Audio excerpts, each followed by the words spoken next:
Paragon keeps growing and growing and evolving and getting new features, new content. Can that happen endlessly? We'd like to think so. It's something that we're really excited about. Part of why we picked this genre is a big part of it is growth, giving people new heroes to play with, new cards to use, new ways of interacting with the game, and that we think is part of what keeps people excited and coming back, learning new things. You've been updating the game every 3 weeks with a new hero and new features, so you plan to keep doing that, right? Yeah, one of the things we're really excited about working on a live game is rolling out updates every single week and launching new heroes every 3 weeks. And for us, not only is it fun to build the new heroes and for us to play them, but we think it's probably what's best for our players and giving them something new to interact with and keep that going. And the game is playable on both PC and PlayStation 4 on paid early access. How has been the experience so far? Because if you are updating that regularly on PS4, I mean, that should be hard work, right? It has been a lot of hard work, but it's something the team's really passionate about. And being able to support a game where we wanted crossplay to be there because we think it's the best thing for the player. It gives them the most options where they can pick the platform at any given time that they want to play on and carry their progression across. So it's been tough, but it's been really gratifying. How has been Sony support in this regard? Sony has been an awesome partner with us. It's no small feat to be able to roll out updates every week, and they have been great in working with us to make sure that we can, on a weekly basis, get out new content to all of our players. What can you tell us about the hero that you just introduced this week? So for Chimera, he is sort of a duelist melee brawler, and part of what we're excited to see people do is experiment with his kit and see how it changes team play. So he has a lot of sustain, and he has some engagement abilities that allow him to leap into action and start fights and then still be able to stick it out. So it would be great to see people as they start to get to learn how to integrate him into the teams and play it live. For those unfamiliar to the game itself, how does the card XP system work? So for the card XP, it's something that you gain through doing various objectives and tasks. So you'll gain it by killing opponents, destroying minions, placing harvesters within the world that gather this as a sort of resource. And as you collect card XP, you're able to use that and activate different cards. So you're building your decks and using your cards to play out different strategies. And a big part of that is giving people the ability to sort of bend the heroes and play it their way and theory craft new ways of interacting where I might know that because you play this hero a certain way and use your deck and build it, that if I have a deck that's pre-built, I might be able to counter some of your tactics or surprise you with new things. So it's a big part of it. How many heroes do you have currently?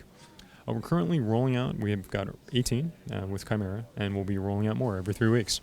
Okay. And you're also planning other types of new features and new content. For example, you're trying new ways to travel and to explore the environment. What can you tell us about this? So a big part of Paragon operating it as a live game is that sort of interplay with the players, with the community. And one of the things that we think is going to be a constant is change. So we're taking a look at how people play the game and how we can provide them with more strategies and more meaningful choice. And that's part of how we're adjusting the way that players travel around the map. And we're going to see, as we roll out new updates, what sort of strategies develop and continue changing it to make it really compelling. And how does the teleport ability work? So one of the things we'll be rolling out in the future is a teleport system that allows you to select different points across the map, and then you sort of zoom across the sky and gives you an opportunity to land, and you commit to that action. It is on a cooldown, so when you use it, you can sort of coordinate with your team and try and figure out escapes and engages, and we're excited to get it out in front of players in the not-so-distant future. You mentioned meaningful choices inside this kind of genre. How else can we expect to take these meaningful decisions during the game? Well, a big part of it is we always want it to be something where there aren't easy choices. There are always compelling choices, but you don't have the one right answer. And we think that's a big part from the heroes that you pick, the way that you compose them into a team, the cards that you bring and you put into a deck, the way that you roll out across the map.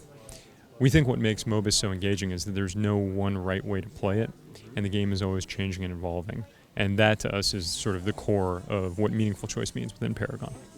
Another new feature you mentioned before at the presentation was the drop pods. How does that work? So for drop pods, it's one of the things that we're prototyping now and experimenting with. And the idea is to give people an opportunity to access cards without always having to return to base. It gives you an option to provide an opportunity to shop and activate cards within the map, and you'll be able to pick locations to use it and begin to get strategic with where you place it, being careful about, do you go for a risky placement in a more open area, or do you sort of find a quiet private place where you're a little more secure and safe. So it's one of the things we're actively prototyping now and something to look forward to in the future. It sounds like you're working based on a lot based on community feedback. Is there anything else we can expect in the near future based on what you're gathering right now from the community?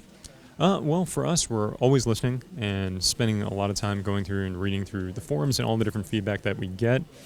It affects a lot of things throughout the game, from the sort of balance, the conversations that we have within the company, the sort of a lot of the features that exist around the game. So, for example, one of the things that we've talked about a lot is we got a lot of feedback with people are either using team chat, they're talking when they're trying to broadcast things, and so we're adding more options for volume sliders, menu options, things like that. So it affects the game in many, many different ways. We don't always do everything as far as the feedback goes, but we are always listening. Specifically to the console version, for those that haven't tried the game yet, I mean, you've got the beta, of course, upcoming in August. But what would you tell them to get and try Paragon? Well, for us, we think it's a great experience on the console, and for me personally, my favorite character, the one I've probably played the most, is Gideon. And the tip I would give new console players is that he actually has a teleport ability that is specifically designed to provide opportunities for team play. So if you're on a team with a Gideon and he goes and teleports, you can actually jump into his portal and follow him, and you can use that for either great team escapes or great team engages, where you can have multiple people jump in and drop into an attack. So hopefully that tip will be of use to new console players. And there is also a competitive let me say, esports touch to it, and you're also preparing new features for competitive play, right? Yeah, for us, we think esports is something where it's about the community, and we are not an esport until they tell us that we should be an esport. But for us, one thing that we have been really happy to see is the community going through and organizing their own tournaments and stuff that we like to bring focus to. We talk about within our blog, within our website, and it's been great to be able to highlight some of the great plays and the great footage through our replay system. What can we expect to see in the beta, and is it also cross-play between PC and PS4? Yes, absolutely. So what you can expect to see is open access to the game, and we are continually committed to having all heroes being free. It's something where we want that type of gameplay to be open and available to everyone, and to always have cross-progression as something that you can do, where you can pick your platform and bring your progress across from PC to PS4 and vice versa.